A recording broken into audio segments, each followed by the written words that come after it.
मौलाना सरदार अहमद साहब रहमतुल्लाह अलैह के पास ना एक बूढ़ी अम्मा अपना बेटा छोड़ गई। तो हज़रत साहब ने को 2, 4, 5 महीने रखा। तो बाद में उसकी अम्मा को बुला के कहा कि भाई तू बेवा है, बेटा तेरा यतीम है, मैं नहीं चाहता कि इसका वक्त ज़ाया हो। ये पढ़ने वाला कोई नहीं, सारे नहीं भाई पढ़ने वाले होते। अब यहाँ उलमा बैठे हैं, मैं बेअदब भी ना हो जाऊँ। कुछ पूरे 8 साल लगा के भी आ जाते हैं, सनद भी उनके पास होती है। नाराज़ ना हो जाना, ये तो सब अच्छे लोग हैं। सनद होती है पर पता कोई नहीं होता। ये आला हज़रत ने लिखी है बात। सनद होती है, पूरी डिग्री होती है, उस पर कई लोगों के साइन भी होते हैं। तो बहुत सारे तालिब इल्म ऐसे होते हैं जो मदारस में कहते हैं मैं फाजल फलां हूँ, लेकिन कोई शय पास। तो मौलाना सरदार अहमद साहब मुहद्दिस आज़म पाकिस्तान रहमतुल्लाह अलैह उस बूढ़ी को कहने लगे तेरा बेटा कुंद देना है, पढ़ना पढ़ाना इसने कुछ भी नहीं, तो यतीम बच्चा है, कल को तू कहेगी कि मेरे बेटे ने वक्त ज़ाया किया तो वापस ले जा। बूढ़ी अम्मा रोने लग गई, कहने लगी मैं पढ़ाने तो नहीं लाई थी, मैं तो आपको रब का वली समझती हूँ, मैं तो नौकरी कराने लाई थी। नौकरी हज़रत अनस बिन मालिक कहते हैं मेरी अम्मा भी हुजूर की बारगाह में दे गई थी। हुजूर की बारगाह में ये नहीं कहा था कि या रसूलल्लाह पढ़ा दें, हाँ मैं जिम्मेदारी से बात कर रहा हूँ। ये नहीं कहा था हुजूर मुजाहिद बना दें, ये थोड़ी कहा था कि या रसूलल्लाह सल्लल्लाहु ताला अलैहि वसल्लम से मुफस्सिर, मुहद्दिस, मुहक्किक, मुफ्ती बना दें। हज़रत अनस की अम्मा कह गई थी सोनिया जब तक ये रहेगा ना आपकी नौकरी करेगा, ये घर के काम काज करेगा, ड्यूटी करेगा, हुजूर ये आपकी नौकरी करेगा। तो मेरे महबूब ने फिर दुआ कर दी, अल्लाह इसे बरकत अता फरमा। तुम समझता है खिदमत वाला खाली रह जाता है? जितना जायका खिदमत वाले को मिलता है, जो उसके नसीब में आता है, वो किसी का नसीब कहाँ भाई। हजरत अनस कहते हैं हुजूर ने दुआ कर दी, बरकत की। मुझे तो खेती बाड़ी आती भी नहीं थी, पर लोगों के बाग में साल में 1 दफा फल लगता था, मेरे बाग में 2 दफा लगता था। हुजूर ने दुआ कर दी अल्लाह इसे औलाद दे।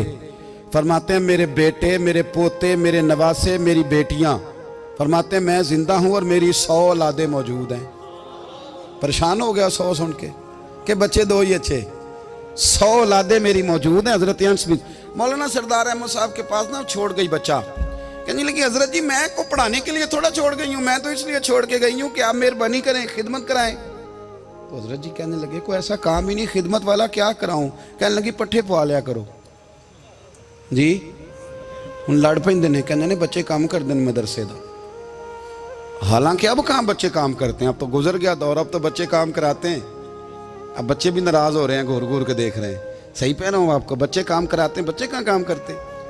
कहने लगी ये चारा डाले करेगा आपकी भैंसों को। तो हजरत ने उसको कहा कि बीबी चारा मेरी भैंसों को डालने के लिए मैंने बंदा रखा हुआ है, तो तू जा ले जा। कहने लगी हाथ बांध के हुजूर मेहरबानी करें रख ले, चारा डालेगा। और पुत्र तवज्जो से चारा डालना हजरत की भैंसों को।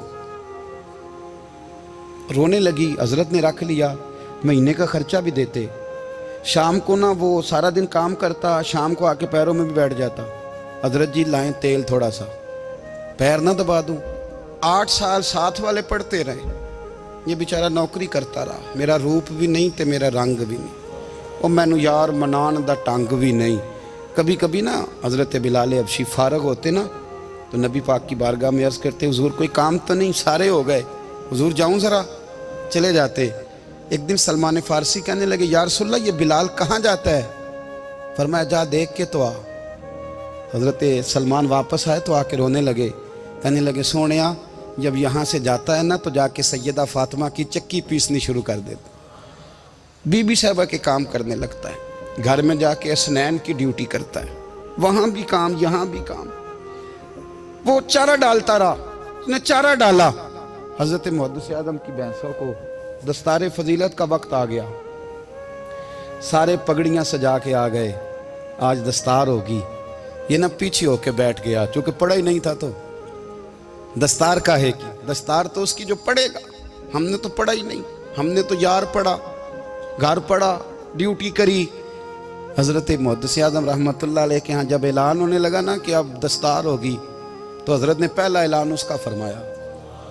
तो मजां वाला बंदा कपड़े भी कदी कदी बदलता है ना, वो कहता है जिस हाल में भी था मैं पलट के देखने लगा कि पढ़ा पढ़ाया तो है, कोई शय नहीं। तो ये माजरा क्या है। पीछे से उठ के आए تو کہتے ہیں باقیوں کی دستار کسی عالم نے کی، کسی صوفی نے کی، لیکن یہ بھینسوں کو چارہ ڈالنے والا جب آیا تو محدث اعظم نے فرمایا پگڑی کے بال کو کوئی ہاتھ نہ لگائے، یہ ساری دستار میں نے کرنی ہے۔ اور فرماتے ہیں حضرت بال بھی دیتے جاتے تھے اور آنسو بھی بہاتے جاتے تھے، ماتھا بھی چومتے تھے اور فرماتے تھے دستار کے بعد چلا تو نہیں جائے گا یار، مجھے تو عبادت بھی نہیں رہ گئی، مجھے تو چابیوں کو بھی نہیں پتا کون سی کہاں رہتی ہے، جائے گا تو نہیں تو رو پڑا، کہنے لگا سونیا جائے تو وہ جس کے پلے کچھ ہے ہو، آتا جاتا تو ہے کچھ نہیں، مجھے کس نے رکھنا ہے، میں نے کہاں جانا ہے، ادھر کہاں تو ادھر ہی رہوں گا۔ وہ اس طالب علم کے سارے استاد بھائی کہتے ہیں اس نے دستار کرائی، پڑھا پڑھایا کچھ نہیں، پر جو مسئلہ اڑ جاتا تھا نا، وہ جو اڑ جاتا تھا نا، وہ جا کے اس سے پوچھتے تھے تو کتابیں کھولنے کی ضرورت نہیں پڑتی تھی۔ حضرت بلال حبشی کبھی سپاہ سالار بنے تھے کسی جنگ میں، کسی صوبے کے گورنر بنے ہوں؟ بولو تو صحیح یار، ان کا تعارف کیا تھا؟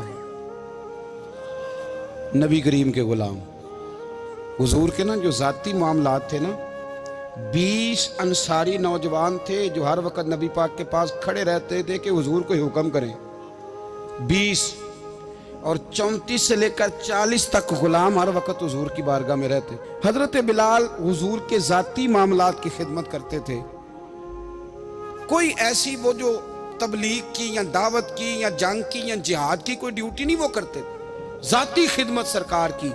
حضرت عمر فاروق وہ شخص ہیں کہ جنہوں نے کبھی کسی بندے کو خاطر میں نہیں لائے ہوئے، لیکن جب حضرت بلال آتے تھے نا تو جناب عمر اٹھ کے کھڑے ہوتے تھے، کرسی چھوڑتے تھے اور پھر ایک نعرہ لگاتے تھے، کہتے تھے یا بلال انت سیدنا، بلال تو ہمارا سردار ہے یار، تو ہمارا، یعنی عشق کا ذوق پورا کرنا انہیں بھی آتا تھا۔ اس لیے میرا مشورہ ہے، میری رائے ہے، اور جو میرا حکم ماننے والے ہیں ان کے لیے میرا حکم ہے کہ ذوق نہ کبھی بھی خراب کرنا، کبھی بھی نہ ذوق نہ خراب کرنا، اپنا لطف۔ میں نے کئی دفعہ، میں پہلی دفعہ مدینہ شریف حاضر ہوا تو ایک بابا جی میرے آگے آگے تھے تو ان کو نا دھکے مار رہا تھا، وہ سامنے کھڑے ہوتے ہیں نا، اللہ خیر فرمائے، اپنی اپنی ڈیوٹی ہے نا، ان کی بھی ایک ڈیوٹی ہے نا جی، تو وہ دھکے مار رہا تھا تو بابا اسے کہہ رہا تھا تیری خیر ہوئے پہرے دارا روزے دی جالی چوم لین دے، انہیں پھر دھکا ماریا تو پھر ان کہا تیری خیر ہوئے پہرے دارا۔ میں نے، وہ بالکل ان پڑھ بابا جی تھے پر مجھے انہوں نے بہت بڑی بات سمجھا دی، میں نے ان سے بڑا سیکھا، منبر پہ ذکر کر رہا ہوں۔ وہ تیسری دفعہ پھر دھکا مارا، تیری خیر ہوئے پہرے دارا روزے دی جالی۔ تو بابا جی باہر نکل آئے تو میں بھی پیچھے نکل آیا، تو میں نے کہا بابا جی یہاں کچھ انہوں نے بنگلہ دیشی اور ہندوستانی بھی رکھے ہوئے ہیں پر یہ تو عربی تھا خالص، انہوں کدوں تہاڈی بھی سمجھ آؤندی سی، تسی پنجابی دا شعر سنائی جا رہے ہو۔ کہندے پتر مینوں بھی پتہ ہے انہوں نہیں سمجھ آ رہی، پر میں تے اپنا رانجھا پہ راضی کردا سا، مینوں پتہ ہے انہوں کہا او یار اسی رانجھا بھی تے راضی کرنا ہے کہ نہیں، کہ ساری زندگی کیلو کال کے جھگڑے میں پڑے رہنا ہے۔ اے عشق تیرے صدقے جلنے سے چھٹے سستے، جو آگ بجھا دے گی وہ، اور ایک جگہ پہ اعلیٰ حضرت کہتے ہیں جان دے دی وعدہ دیدار پر، ہم نے جان دے دی، خالی اس نے وعدہ کیا تھا کہ آؤں گا، آیا نہیں تھا پر جان ہم نے پہلے دے دی۔ تو اس لیے نا ذوق، شوق، پیار، وارفتگی، محبت اساتذہ کے لیے، بزرگوں کے لیے، علماء کے لیے، مشائخ کے لیے، بڑوں کے لیے نہ ذوق نہ کبھی خراب ہونے پائے۔ اللہ آپ کو سلامت رکھے۔ اور کچھ دعائیں میں نے دے دی ہیں، کچھ اللہ جانتا ہے میرے دل میں ہیں، وہ میں دیتا رہتا ہوں۔ اللہ آپ کو ہمیشہ شاد و آباد فرمائے۔